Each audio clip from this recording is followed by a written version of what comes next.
I would think that would be enough time, 10-15 days, pretty much maximum. আন্তর্জাতিক কূটনীতির মঞ্চে আবারও উত্তেজনার ছায়া ঘনিয়ে উঠছে। সেই মঞ্চেই দাঁড়িয়ে যুক্তরাষ্ট্রের প্রেসিডেন্ট ডোনাল্ড ট্রাম্পের এক মন্তব্য মুহূর্তেই বিশ্বজুড়ে আলোড়ন তুলেছে।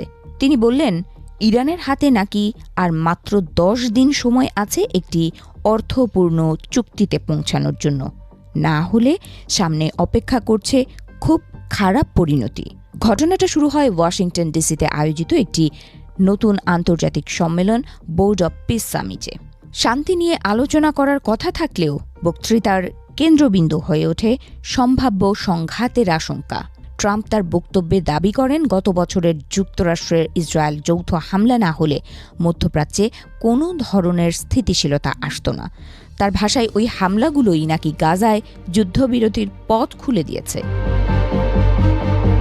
ট্রাম্পের কথা শোনার সময় উপস্থিত অনেকেই লক্ষ্য করেন, ট্রাম্প একদিকে আলোচনার দরজা খোলা রাখার কথা বলছেন, অন্যদিকে একই সঙ্গে সামরিক হুমকিরও ইঙ্গিত দিচ্ছেন।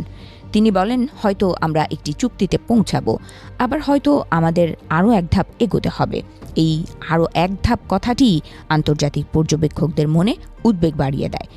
এদিকে পর্দার আড়ালে কূটনৈতিক তৎপরতা থেমে নেই। কয়েকদিন আগে সুইজারল্যান্ডের জেনেভায় যুক্তরাষ্ট্র ও ইরানের মধ্যে দ্বিতীয় দফা পরোক্ষ আলোচনা হয়েছে। ইরানের পররাষ্ট্রমন্ত্রী জানিয়েছেন, সেখানে গুরুত্বপূর্ণ অগ্রগতি হয়েছে এবং উভয় পক্ষ কিছু মৌলিক নীতিতে একমত হতে পেরেছে। তবুও বাস্তবতা হলো, কথোপকথনের পাশাপাশি যুক্তরাষ্ট্র উপসাগরীয় অঞ্চলে যুদ্ধজাহাজ, বিমানবাহী রণতরী এবং যুদ্ধ বিমান মোতায়েন বাড়িয়ে চলেছে।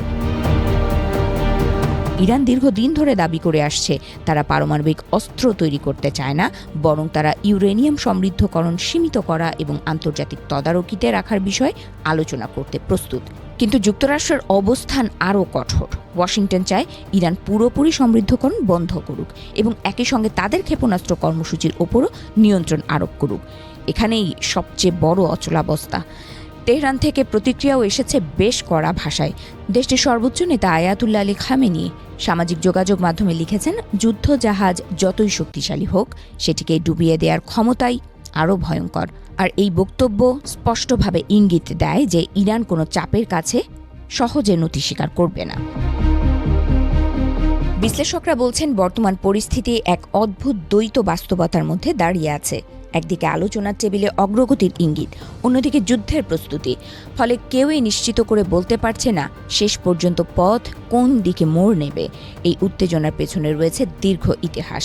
কয়েক বছর আগে যুক্তরাষ্ট্র একটি বহুপাক্ষিক পারমাণবিক চুক্তি থেকে সরে দাঁড়ায়, যা ইরানের উপর নিষেধাজ্ঞা তুলে নেয়ার বিনিময়ে তাদের পারমাণবিক কর্মসূচি সীমিত করেছিল। সেই সিদ্ধান্তের পর থেকেই দুই দেশের সম্পর্ক ক্রমশ তিক্ত হয়ে ওঠে।